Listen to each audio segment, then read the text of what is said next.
Imagine this. Tonight, while you're asleep, someone will make money from almost everything you do tomorrow.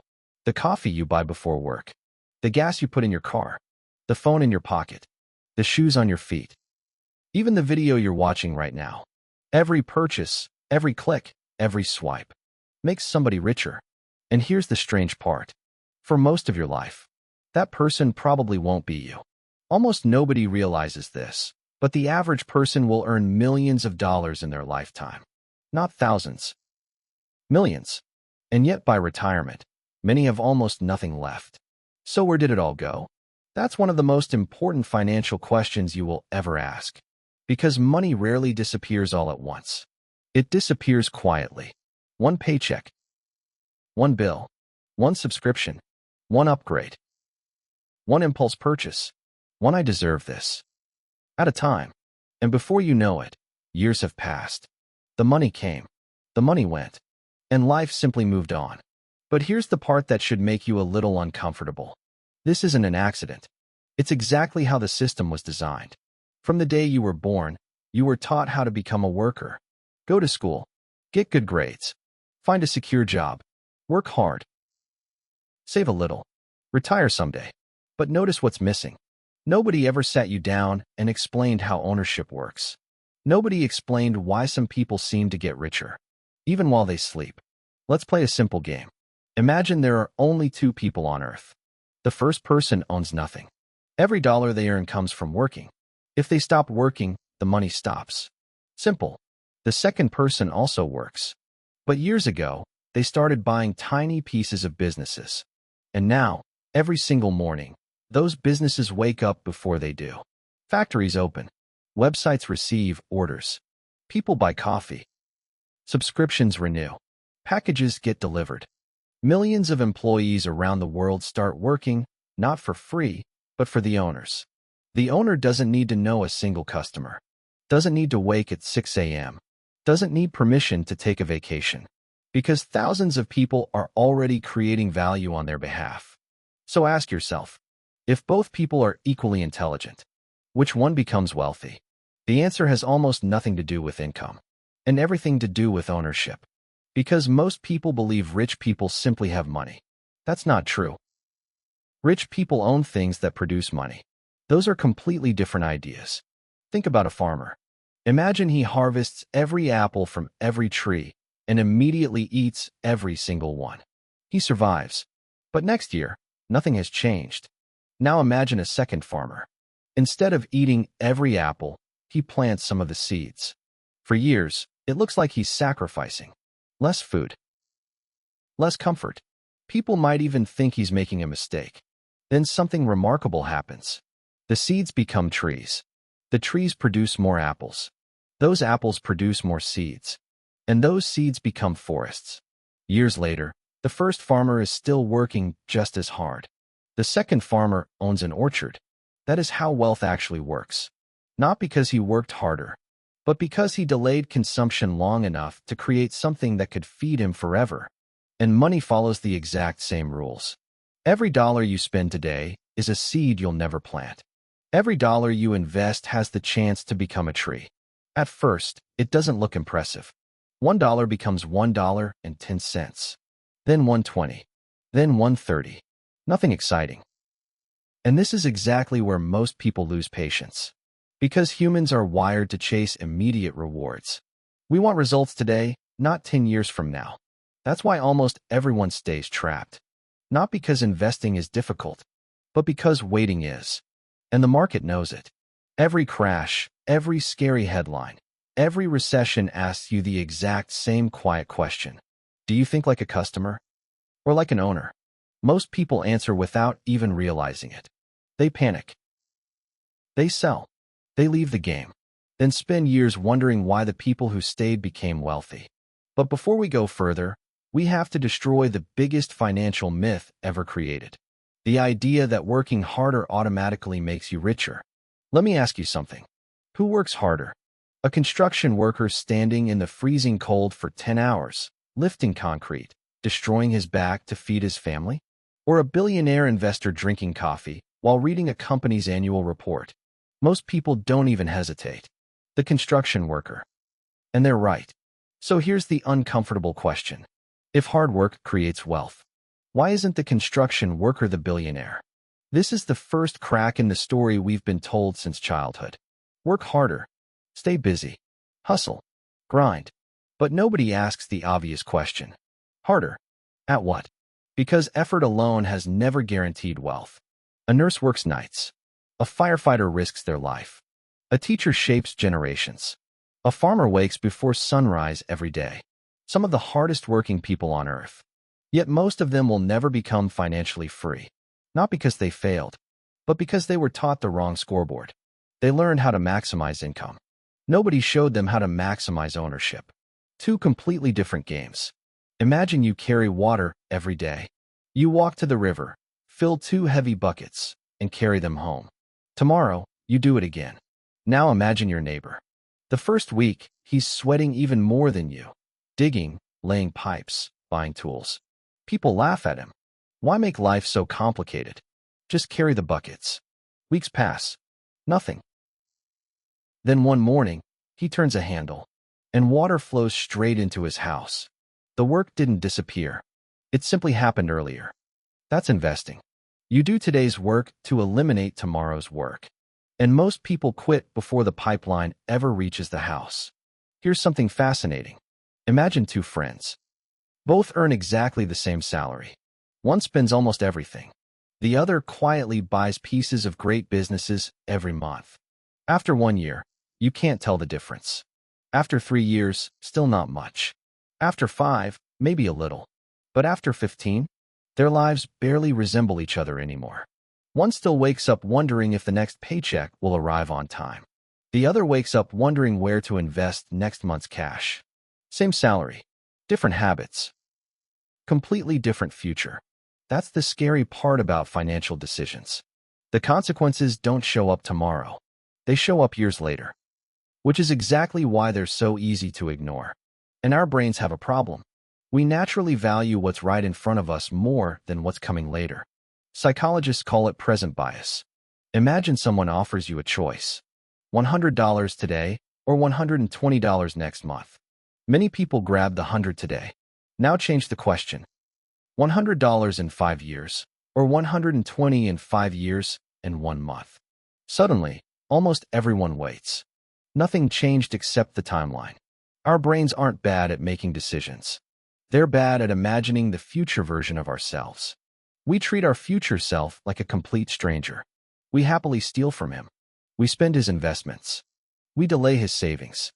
And then one day, we become him and wonder why nobody prepared for our future. So picture yourself at 70 years old. Not the you of today. The real, older version. More wrinkles. Gray hair.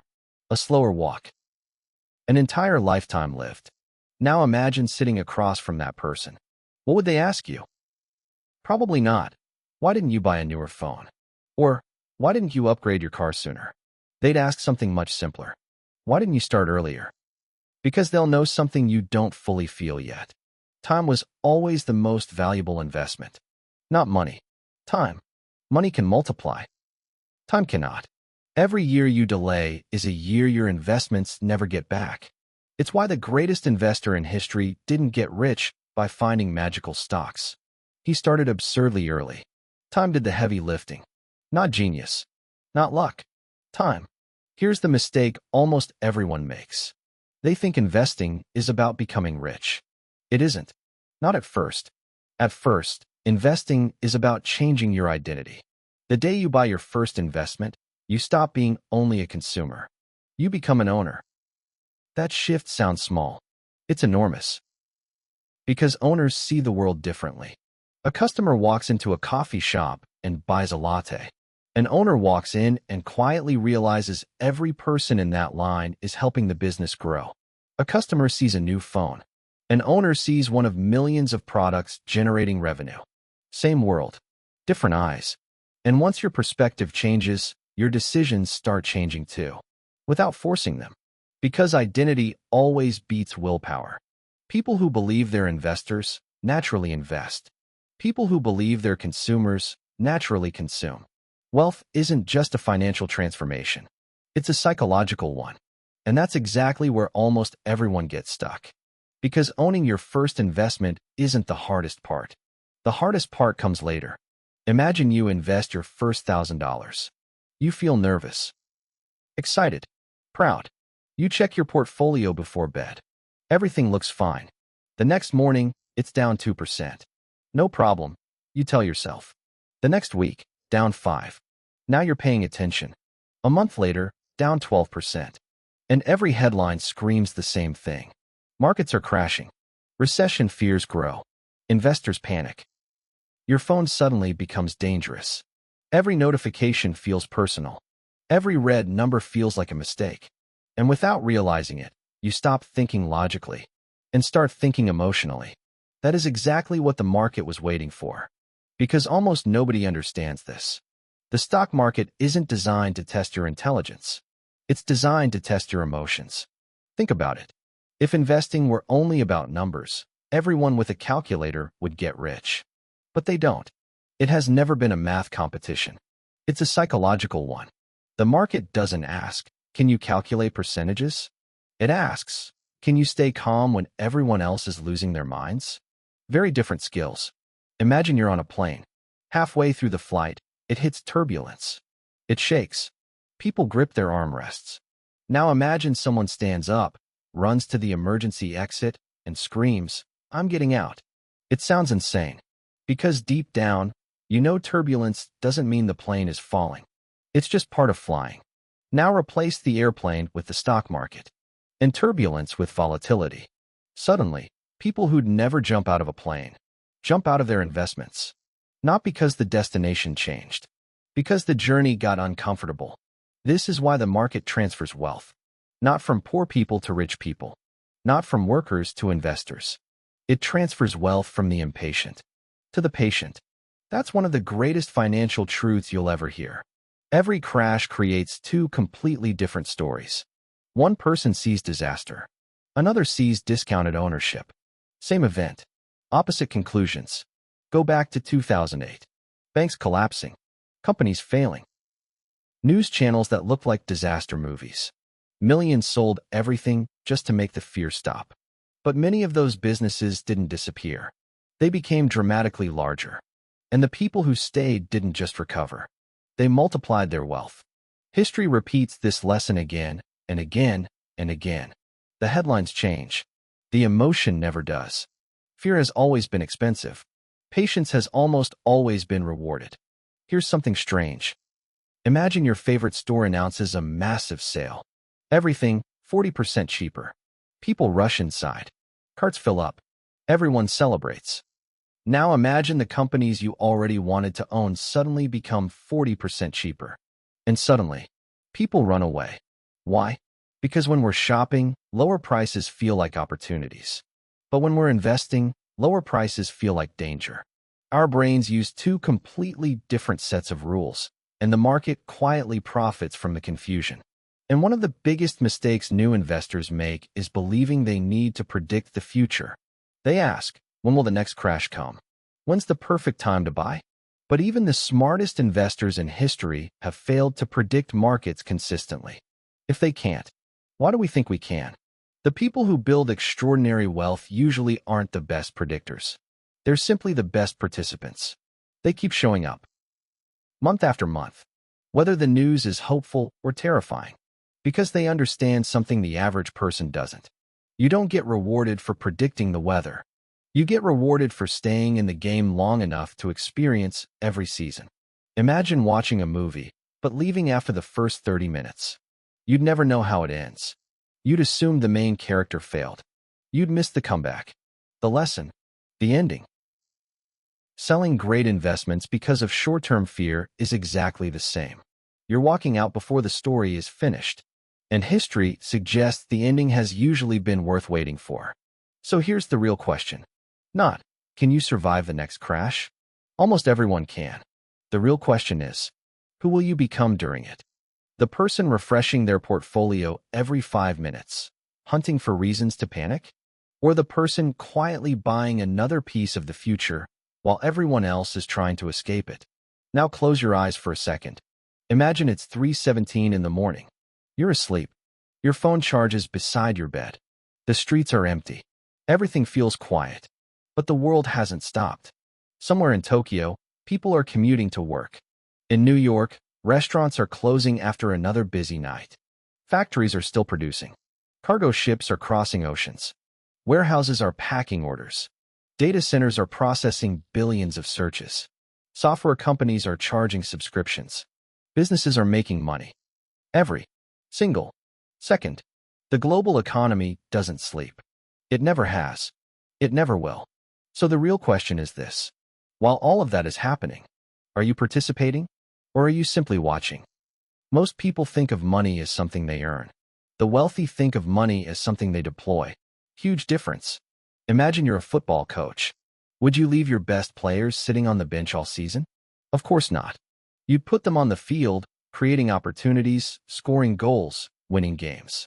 Yet millions of people keep every dollar sitting on the sidelines, doing nothing, slowly losing value year after year. Because inflation is strange. It doesn't feel like someone stealing from you. Nobody reaches into your wallet. Instead, your money quietly buys less. A coffee that costs $3 becomes $4, then $5. Your savings didn't shrink. Their buying power did. It's one of the quietest taxes you'll ever pay. And because it happens so slowly, most people never even notice. Imagine owning a beautiful sports car. You park it in a garage. Lock the door. Come back 10 years later. It still looks incredible, but it never took you anywhere. Potential means nothing without movement. Money works exactly the same way. Saved money protects you. Invested money progresses you. You need both. One gives you security. The other builds your future. The smartest investors understand this balance. They don't invest every dollar. They don't spend every dollar. They build a system. Emergency fund. Investments. Lifestyle. Repeat. Month after month. Year after year. No guessing. No emotions. Just a system. Because systems outperform motivation. Every single time. Think about brushing your teeth. You don't wake up asking, do I feel motivated today? You just do it. It's automatic. Financial freedom is built the exact same way. Not through giant decisions. Through tiny automatic ones. Imagine investing just a little every month. Not when the market feels safe. Not when headlines are positive. Every month. When prices are high, you buy. When prices are low, you buy. When everyone celebrates, you buy. When everyone panics, you buy. Boring? Absolutely. Powerful? More than most people realize. Because consistency quietly beats intensity. Again and again and again. And here's something almost nobody tells you. The richest people don't get wealthy by working 24 hours a day. That's impossible. Nobody has more than 24 hours. Instead, they build systems that keep producing value whether they're working or not. Think about an author. They write a book once. Thousands buy it for years. Think about a musician. One song. Millions of streams. Think about a software company. They build a product once. Customers subscribe every month. The machine keeps running. The lesson isn't to become an author, or a musician, or a founder. The lesson is this. Stop asking, how can I work more? Start asking, how can I build something that works without me? That single question changes everything. Now imagine two clocks. The first measures hours worked. The second measures assets owned. Most people spend their entire lives staring at the first clock. How many hours did I work? How much overtime can I get? When's my next raise? Owners watch the second clock. How many businesses do I own? How much cash flow do they produce? At the beginning, the effort clock moves faster. Working gives immediate results. Ownership doesn't. That's why almost everyone chooses effort. But over decades, the second clock quietly overtakes the first. And once it does, it rarely looks back. Time becomes a business partner. And time is the only partner that works for free. One day, without realizing exactly when it happened, you'll wake up, check your investments, and see that they earn more overnight than you made during your first full-time job. Not because you became a genius, not because you found a secret strategy, but because years earlier, you built a machine that never sleeps, never takes weekends off, never asks for a raise, never complains. It simply keeps working. Quietly. Patiently. One day at a time. And that's when you finally understand something that seemed impossible when you started. You were never really trying to make money. You were trying to build a system that no longer depended entirely on you. But if building wealth is this simple, why do so few people actually do it? The answer has nothing to do with money, and everything to do with the greatest opponent you'll ever face: yourself. Let's imagine something. Two people invest exactly the same amount, the same fund, the same day, the same price. 20 years later, one retires comfortably. The other says, "Investing never worked for me." How is that possible? They bought the same thing. The answer is simple. One fought the market. The other fought themselves. Because the greatest enemy of your wealth will never be inflation, or recessions, or interest rates. It will be your own emotions. Money has an incredible ability to make intelligent people act irrationally. When prices rise, greed whispers, "Buy more before it's too late." When prices fall, fear screams, "Sell before you lose everything." Neither voice cares about logic. Both only care about survival. The market understands this. That's why it rewards discipline far more than intelligence. Think back to the last time you bought something expensive. A phone, a watch, a car. How long did the excitement last? A week? A month? Then it just became normal. Psychologists call it hedonic adaptation. Humans get used to almost everything. The dream car becomes just your car. The luxury apartment becomes just your apartment. The higher salary becomes just your salary. This is why chasing happiness through buying feels like running on a treadmill. No matter how fast you run, the finish line keeps moving. There's always something newer, bigger, faster, and social media makes it worse. Every day, you compare your ordinary life to someone else's highlight reel. You see the vacation, not the debt, the sports car, not the monthly payment, the luxury watch, not the years of stress behind it. Comparison quietly steals your satisfaction, and dissatisfaction fuels spending. It's a cycle designed to keep you consuming, not investing. Now imagine two neighbors. The first buys a brand new luxury SUV. Everyone notices. Compliments. Photos. Attention. The second quietly invests the same amount over the next decade. Nobody notices. No applause. 10 years later, the first neighbor owns an old SUV worth a fraction of what he paid. The second owns assets quietly generating income. And here's the ironic part.